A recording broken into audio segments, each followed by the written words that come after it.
The reason we crave certain foods when we're stressed or feeling down isn't anything to do with nutrients, micronutrients, calories, or hormones.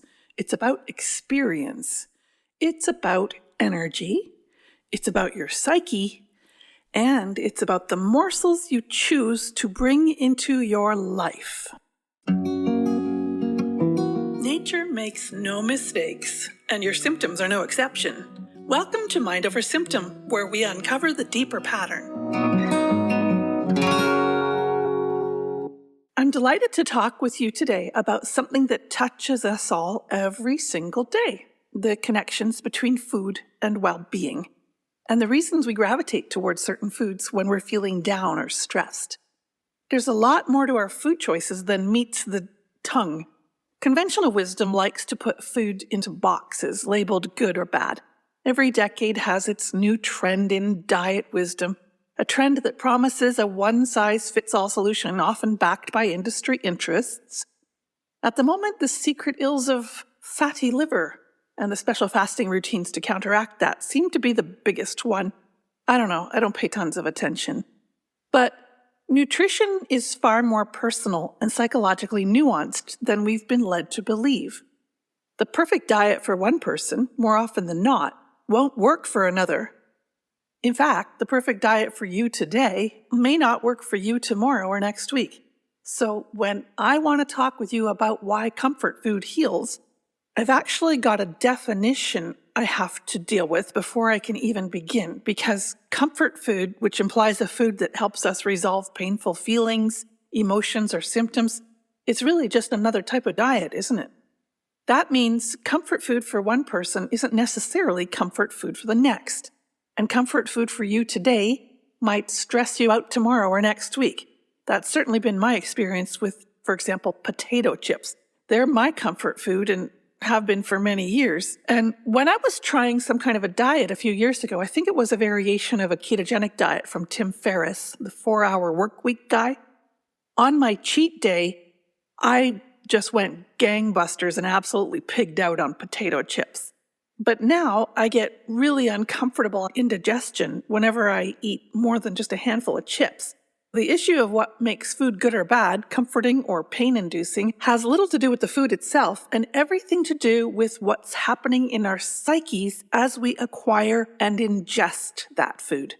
We're not just biological machines gulping down nutrients like pouring gas into your car. We are complex beings whose psyches and brains are aspects of our bodies.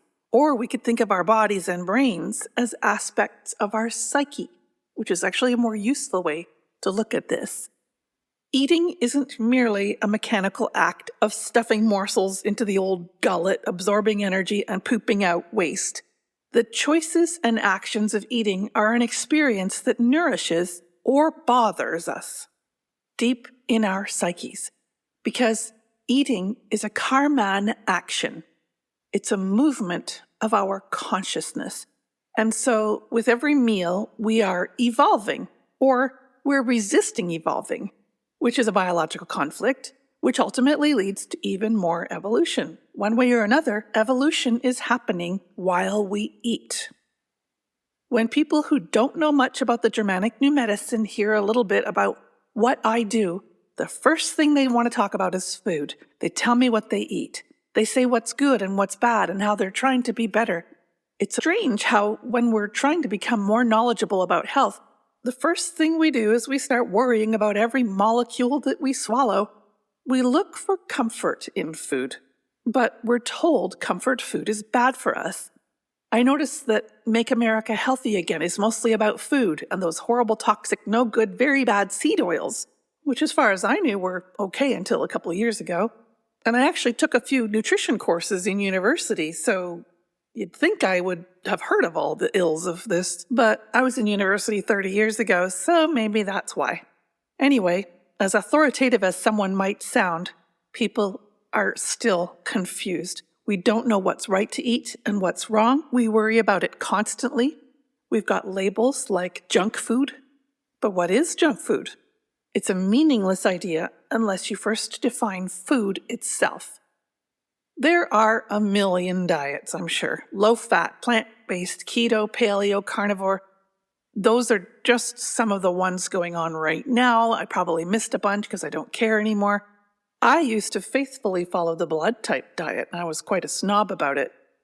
We are stuffed to the brim with ideas about food and what we should or shouldn't be eating. But all of that confusion comes from one idea that's so fundamental, we almost never question it.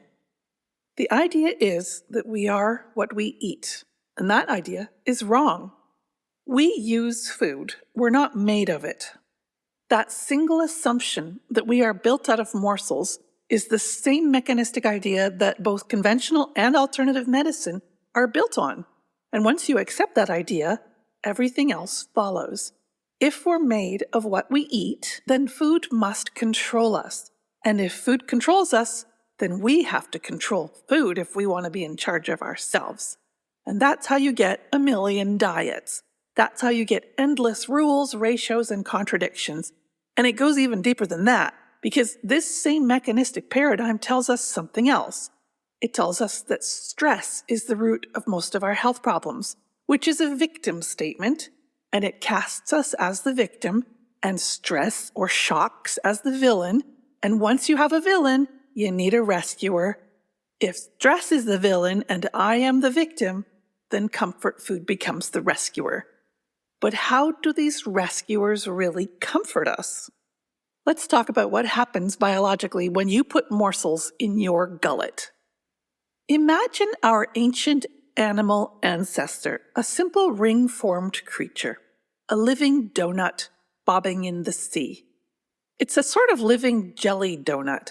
The gullet is a hole in one side of the ring, and morsels go in this gullet hole around the ring and then back out the same hole. Morsels usually move clockwise, but they can also move counterclockwise if that's easier, like if the creature doesn't care for that morsel and needs to spit it out quickly, or if the morsel needs to sit inside the ring to have more time to be digested. Other morsels can still come into the ring and get out of the ring from the other direction. The ring-formed creature absorbs energy from morsels and releases what it doesn't need. No obsession, no anxiety, just experience. Each morsel is both nourishment and information. When there's nothing more of interest to be absorbed from the morsel, out it goes, back through the gullet again. And here we are today, still that ring-formed creature at our core. But the donut was split, just at the side of the gullet, approximately where our larynx is today, creating a two-ended tube with a gullet end and an anus end. But we're still that same creature at our core. We're still absorbing, we're still experiencing, we're still pooping or spitting out what we don't like or what we don't need anymore. And morsels can still go either direction. But now we've got all this fancy extra sophistication in the form of a protective corium skin, a musculoskeletal system that takes us toward and away from morsels, and an amazing set of sensory and intellectual equipment, the cerebral cortex, that helps us judge the morsels we eat way before they go into our gullet. That's where the problem with finding the perfect food begins. In 2012, C.J. Hunt's documentary, The Perfect Human Diet, argued for an ancestral, evolution-based approach to nutrition.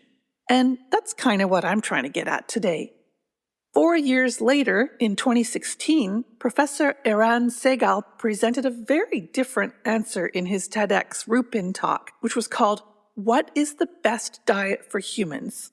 Segal did a study that tracked thousands of meals across hundreds of people with continuous monitoring to see which foods were nourishing versus which foods produced reactions, indicating that they weren't acting strictly as foods or that they were even acting as poisons, depending on the severity of the reaction.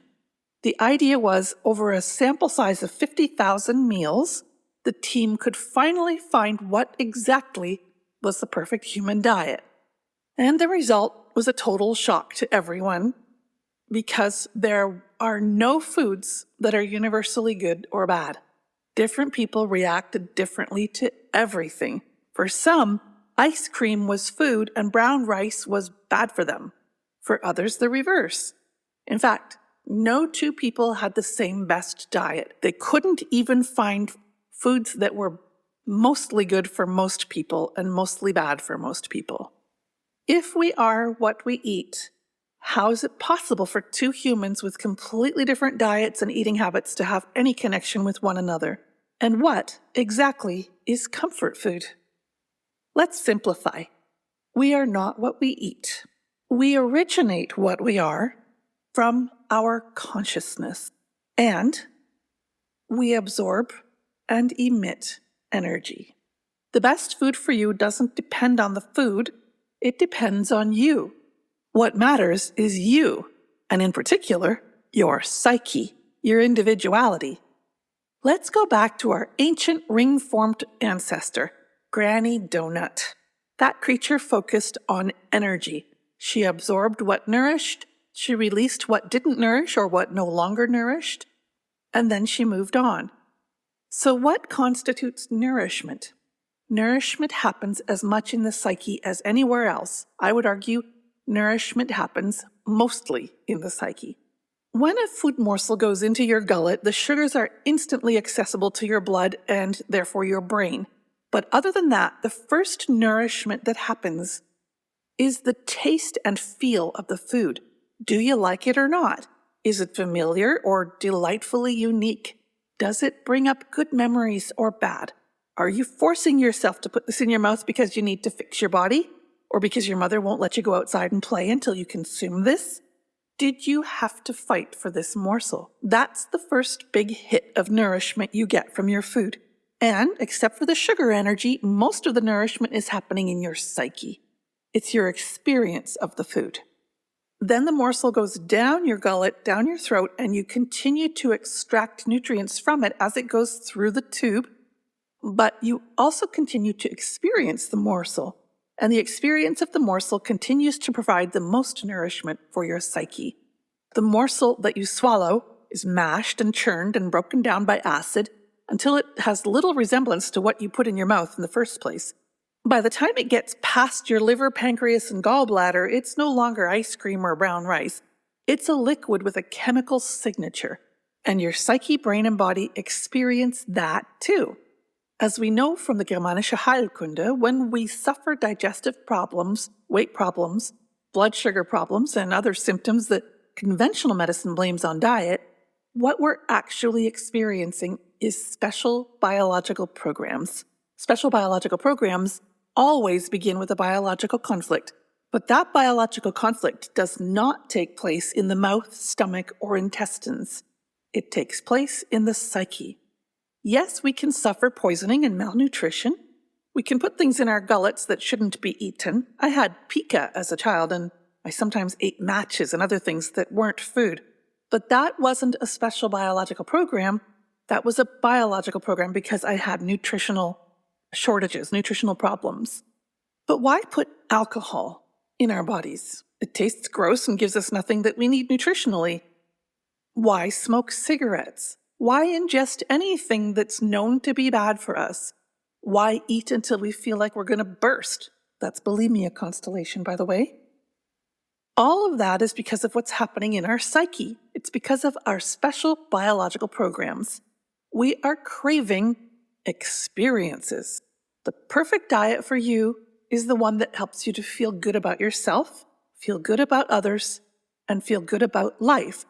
Eat what you enjoy, eat because it's delicious, eat because you're hungry, and eat because you enjoy eating. But when you eat to solve a problem, when you eat to fix what's wrong with you or with your life, you're not eating well. You're actually devaluing yourself. And you're likely creating a resistance to the food itself. I used to love dried fruits, yogurt, and porridge, but after a few detoxification diets and following the blood type diet to try to fix my blood sugar problems in hopes of easing my anxiety problems, now those foods feel a bit like punishment. I'm not as drawn to them as I once was. I used to know a girl, she was a classmate of mine, who was allergic to so many foods that her whole family was in despair. They kept trying this food and that, and the child was dangerously underweight because she vomited so much. I didn't know then about the 5 biological laws of the Germanic New Medicine, so like everybody else, I just accepted that it was the foods that were doing that to this poor girl. One day, someone caught her eating cat food. It was embarrassing, but finally they had something on her food list that didn't make her throw up. Well, looking back with what I know now after practicing Germanic New Medicine for over 2 decades, this makes complete sense to me. The child was finally able to choose her own food instead of having parents, family, doctors, and specialists monitoring everything that came in and out of her. Years later, as a young adult, she was always really short on cash. One time she had $5 for lunch, and she insisted on coming out with us to a lunch event, and we all felt bad because we didn't really want her to come. First, because she was always needing to borrow money from us, and second, because we always felt bad eating in front of her because she was allergic to everything. We got to the restaurant, and to everyone's shock, she used her $5 to order a margarita, and then she stole food off everyone's plate throughout the meal. She had no food allergies that day, let me tell you. Your ideal diet is as unique as your taste in music, and what counts as junk food for you is determined exactly the same way as which songs give you the heebie-jeebies. So instead of searching for the perfect diet, just follow your gut and ask the question, what do I really desire?